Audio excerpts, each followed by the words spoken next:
오늘은 에스겔 32장 말씀 12년 12월 1일이라고 나와 있고 또 17절부터는 12년 어느 달 15일이라고 그렇게 날짜를 밝히고 있습니다.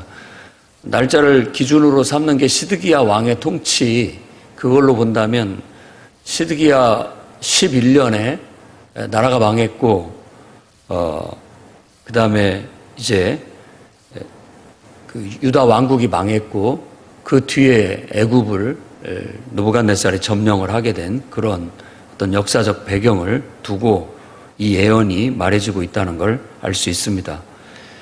애굽 왕에 대해서 슬픈 노래를 지어서 불러라, 이렇게 말합니다. 그러니까 이건 어떤 조가, 장송가 뭐 이런 의미를 갖습니다. 그러니까 장례식장에서 부를 만한 노래, 그런 거죠. 명성황후에 나가거든이라든지 이런 노래 같은 그런 의미를 갖습니다. 그 이집트, 애굽을 악어라고 비유를 하고 있는데, 이 악어는 그냥 강물에서 사는 무시무시한 동물, 그래서 악어라고도 하고 또 혹은 하마 같은 것도 생각해 볼 수가 있는데, 이집트 나일강 하면 이제 악어를 떠올릴 수밖에 없기 때문에 악어라고 번역을 한 겁니다. 칼탄님이라고 하는 히브리어를 그냥 어떤 물에 사는 괴물 같은 어떤 물에 사는 그런 어떤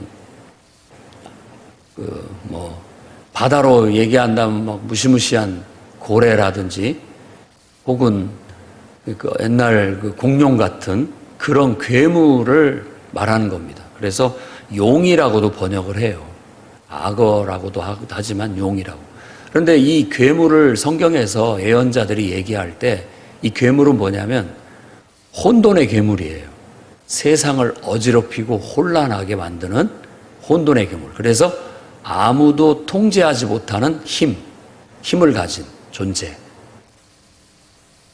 그래서 오늘 말씀에도 그가 꼬리를 확 휘두르니까 결국 막 물이 흙탕물이 되고 완전히 강물을 더럽혔다, 이렇게 얘기를 하는 것처럼, 여러분 주위에도 그런 사람이 있는가 한번 보십시오. 어떤 정말 통제 불가능한 한 존재가 그냥 우리가 살아가는 공동체나 어떤 데서 업석을 떠는데 완전히 구중물을 만들어가지고 사람들이 고통을 받을 수밖에 없는 그런 상황. 지구촌으로 생각을 해본다면 꼭 그렇게 보지 않은 사람들도 있을 수 있겠지만 푸틴이나 이런 분들이 그냥 이 괴물처럼 통제 불가능하게 막 휘저으니까 세상이 다 혼란스럽고 힘들어지는 어떤 것들.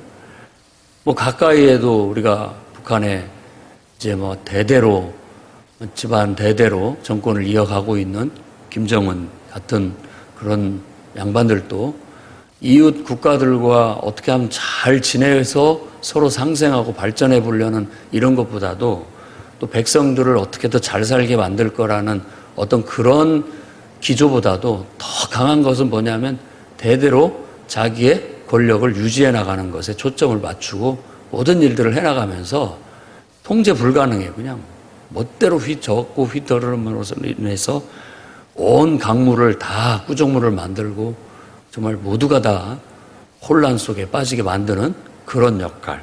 그런 역할이 성경에서 다양한 용어로 해석되는 용이라든지 악어라든지 또 라합이라든지 리워야단이라든지 다양한 용어로 쓰여지는 그 신비한 어떤 통제 불가능한 힘을 가진 괴물, 이런 걸로 묘사가 되고 있는 겁니다. 이걸 때려잡을 수 있는 것은 하나님밖에 없다고 그렇게 말하고 있는 겁니다. 하나님이 우리 인간은 통제할 수 없고 또 인간 세상을 어지럽히는 이 존재를 결국은 때려잡으신다. 이게 성경의 이야기의 큰 주제 중에 하나입니다.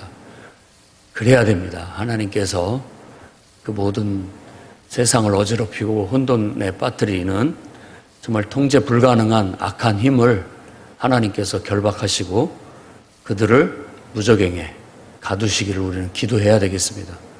그래야 세상이 다 조용해지고 세상이 평안하는 거예요. 왜 우리가 세상이 평안하기를 바라느냐? 평안한 가운데 일상을 살아가고 경제활동을 하면서 평안한 가운데 예배를 드리고 복음을 전하는 그런 삶을 살기 위한 것입니다. 그러니까 이런 악어, 괴물, 통제 불가능한 힘은 큰 권력과 세상 권세를 잡은 어떤 세력들을 말합니다.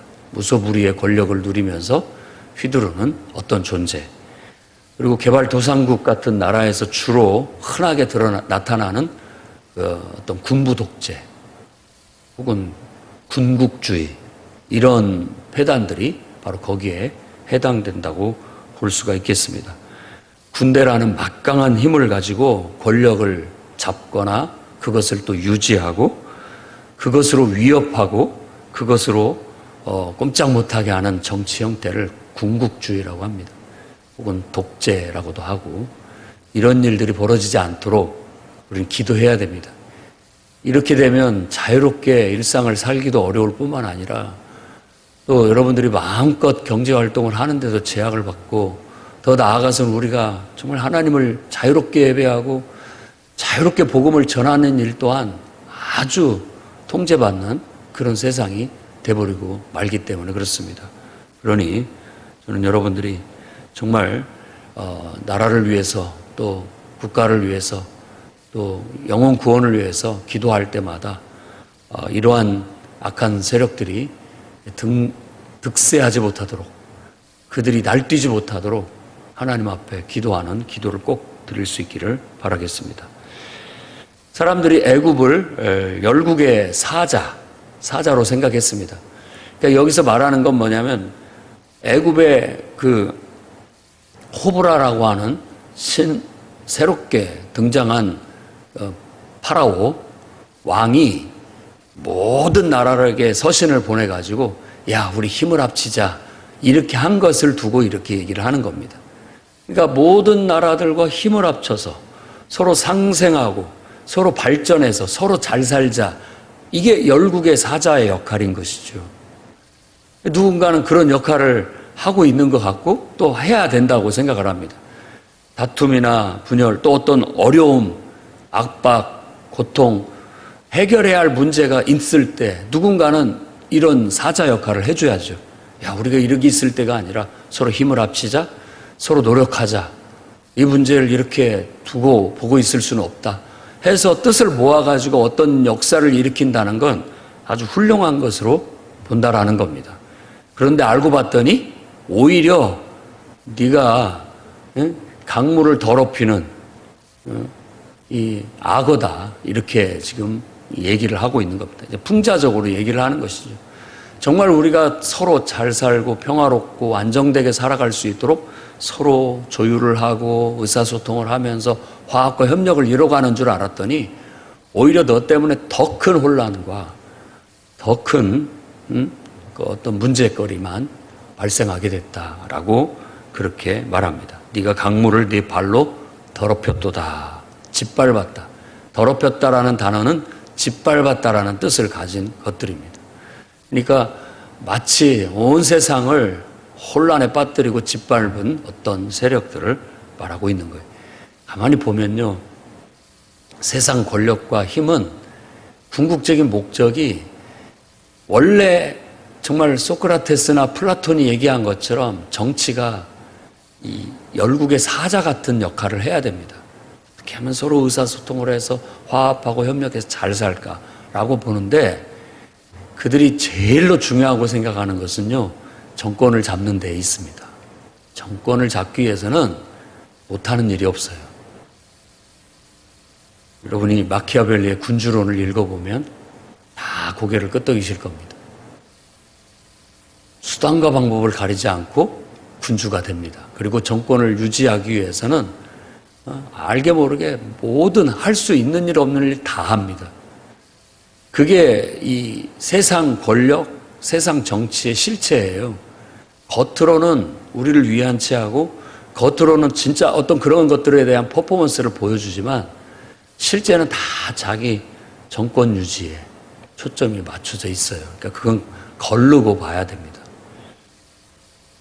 그러니 어떤 면에서는 그들의 모습 속에서도 정말 강물을 휘젓고 혼란케 만들고 더럽히는 짓밟은 어떤 괴물의 모습이 이미지가 이렇게 언뜻 이렇게 비쳐 보이는 경우들이 있다는 걸 알 수 있습니다.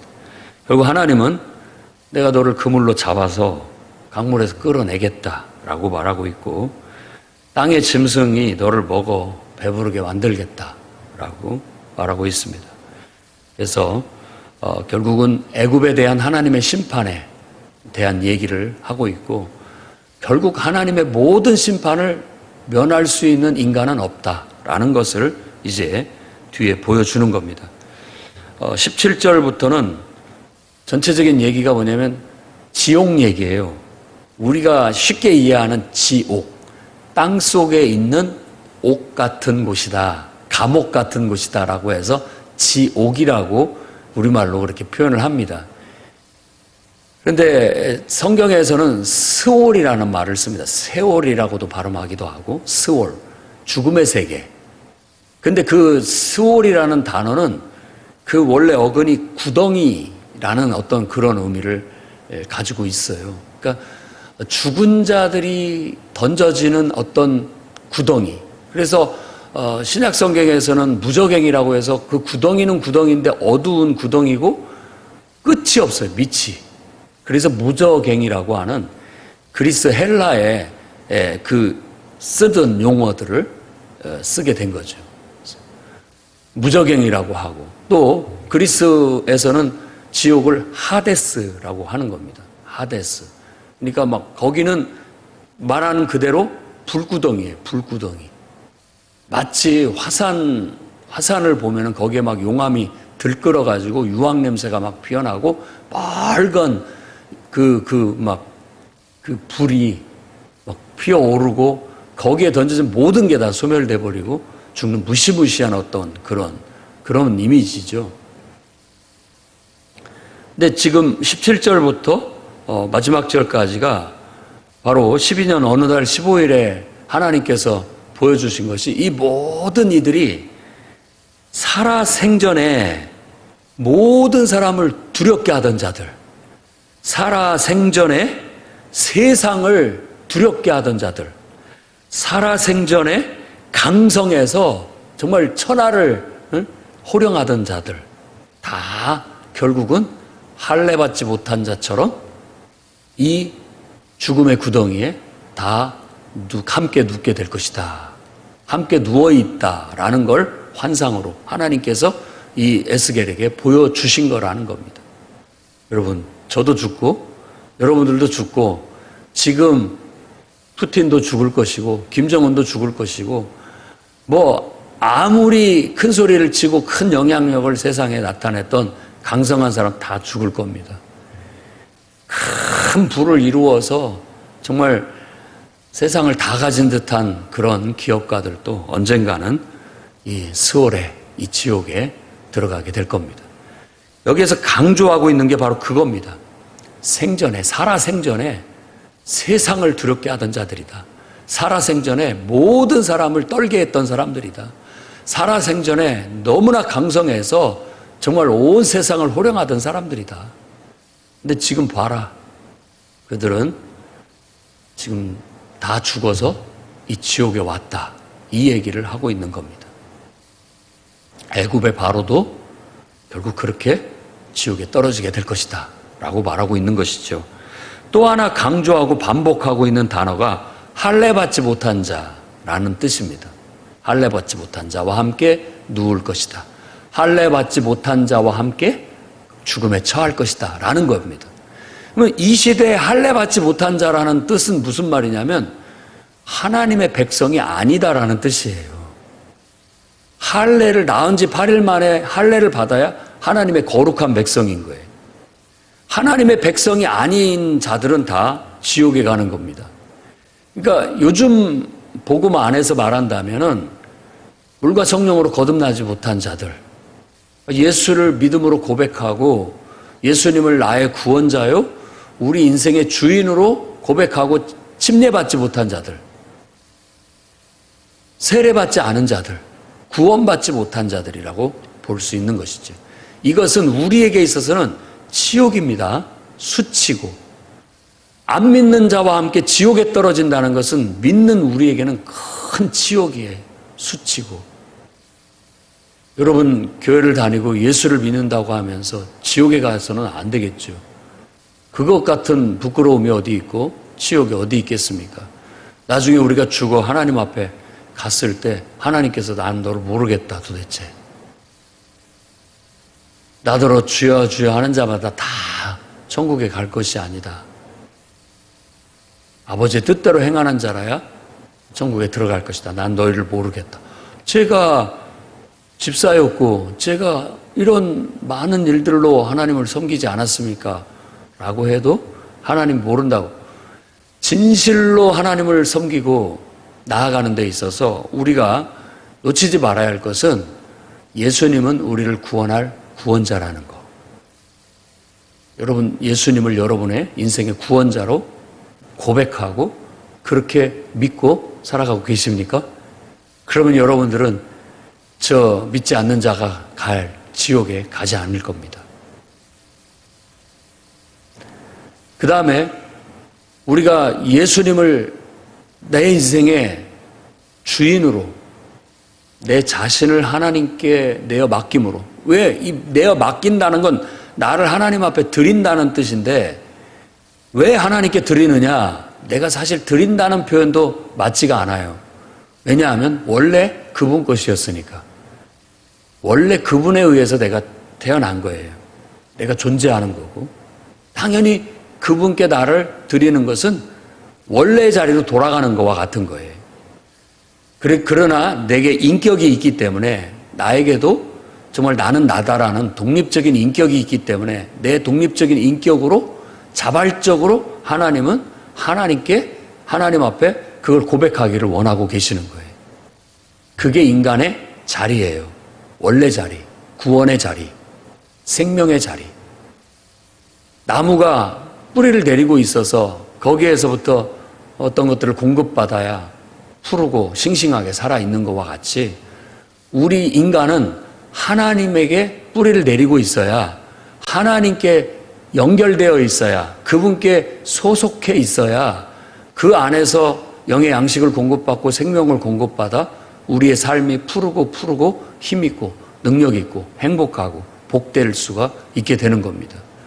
그래서 하나님은 우리의 인생을 내가 너희의 구원자다라고 말할 뿐만 아니라 내가 너희의 주인이다라고 말하는 겁니다. 그분을 우리가 주인으로 여기고 우리를 그분의 종으로 여기는 것이 기분 나쁘지가 않아요. 왜냐하면 그것이 나에게 있어서 최선이고 그것이 나에게 최고의 축복이라고 믿기 때문에 그렇습니다. 그분을 떠나서는 우리 존재가 온전할 수도 없을 뿐만 아니라 행복할 수도 없고 복될 수도 없다라는 걸 알기 때문에 세상의 영화, 세상의 권세 그것보다도 하나님의 그늘 아래 하나님께 뿌리를 내리고 하나님과 함께하는 것이 더 복되고 행복하다는 걸 알기 때문에 절대 그런 것의 유혹에 넘어가지 않는 겁니다.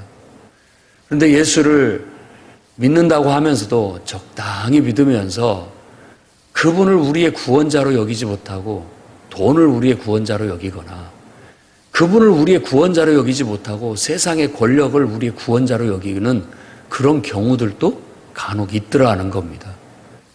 그러면 그들은 다 죽게 될 텐데 하나님 앞에 갔을 때 결국은 지옥에 가는 수치를 저 믿지 않는 자들, 하나님을 인정하지 않고 죄 가운데서 빠져 살던 저들과 똑같은 취급을 당한다는 것은 우리에게 있어서는 그야말로 수치고 치욕일 수밖에 없는 것이죠.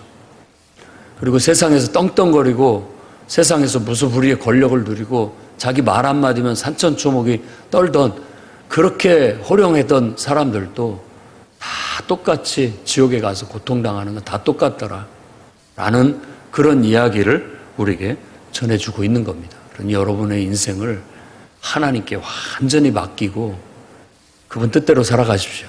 여러분의 것이 아닙니다. 하나님의 것이에요. 생각을 바꾸시고 구원받으시기 바랍니다.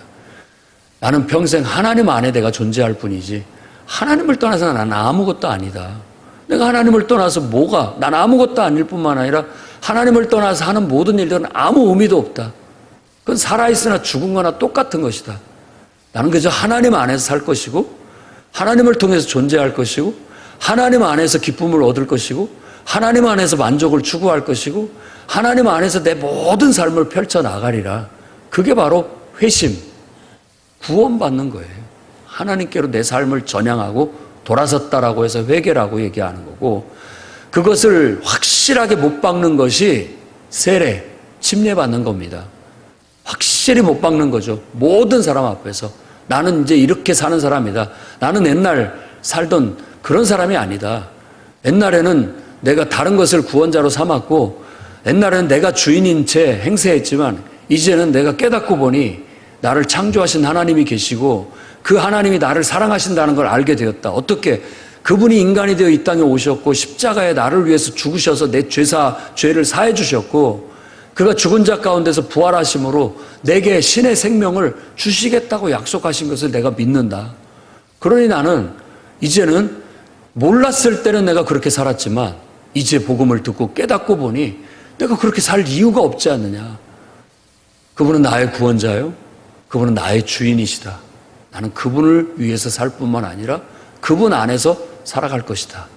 그러면 우리는 마지막 날 하나님의 영원한 하나님이 예비하신 우리를 위해서 의인을 위해서 하나님의 백성을 위해서 예비한 천국에 우리가 말하는 그 천국에 하나님이 예비하신 새로운 세상, 새하늘, 새 땅에 우리를 두실 겁니다. 우린 그 안에서 또 다른 우리가 상상할 수 없는 새로운 정말 영생 복락의 삶을 누리게 될 겁니다. 그러나 그렇지 못한 자들은 이와 같이 원래 지옥은 타락한 천사, 하나님을 대적하고 배반한 그 천사를 위해서 마련된 형벌의 장소와 같습니다. 마태복음에 그렇게 얘기를 하고 있죠. 그런데 마귀에게 속아가지고 꾀임에 빠져가지고 하나님을 같이 대적하고 하나님을 무시하고 죄 가운데 사는 자들도 함께 마귀와 함께 다 쓸어서 함께 그 지옥 불못에 던져지게 될 거라고 말하고 있는 겁니다. 요한은 그것을 둘째 사망이라고 말하고 있어요. 그러니 오늘 말씀을 통해서 아수르도 결국은 죽었고 애굽도 그리고 메색도 두발도 에돔도 그 놀라웠던 큰소리치던 이름 냈던 왕들도 다 죽어 할례받지 못한 구원받지 못한 정말 하나님 백성 아닌 자들 다 같이 지옥에 던져져서 함께 고통을 받게 될 것이다 라고 말하고 있는 이 말씀을 깊이 새기시고 우리는 정말 하나님이 예비하신 원래 하나님이 인간을 창조하시고 주시겠다고 약속하신 그 하나님 나라에 다 참여해서 함께 놀라운 정말 그리스도와 더불어 왕노릇하는 영생 복락을 누리시기를 주의 이름으로 축원합니다. 기도하겠습니다. 거룩하신 주님,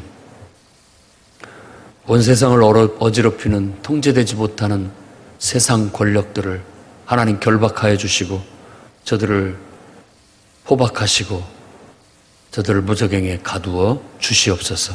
온 세상이 조용하게 하시고 평안하게 하시사 자유롭게 평안하게 일상을 살며 자유롭게 경제활동을 하며 자유롭게 왕래하고 자유롭게 하나님을 예배하고 자유롭게 복음을 전할 수 있어 정말 온 세상이 평화가 도래하는 하나님 나라가 이루어지는 그런 세상이 되도록 역사하여 주시옵소서.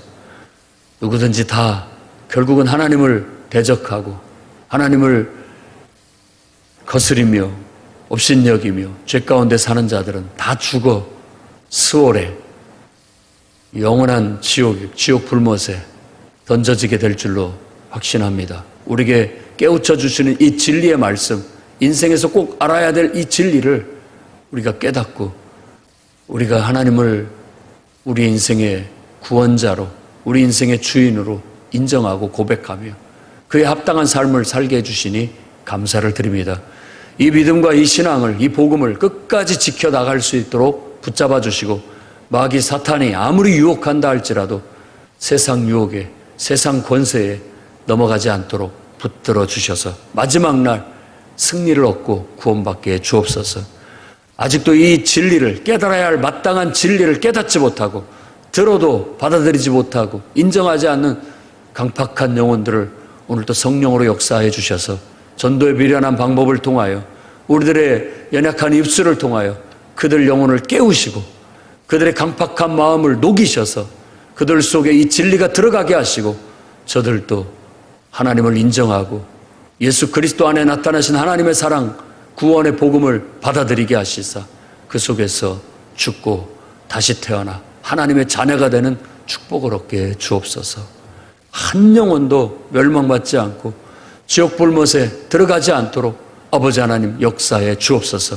이를 위하여 오늘 또 교회와 성도들이 한마음 한뜻이 되어 복음을 전하게 하시고 영혼 구원에 초점을 맞추게 하시며 힘을 모으고 뜻을 모아 협력하여 위대한 역사를 이루어나가게 해 주옵소서.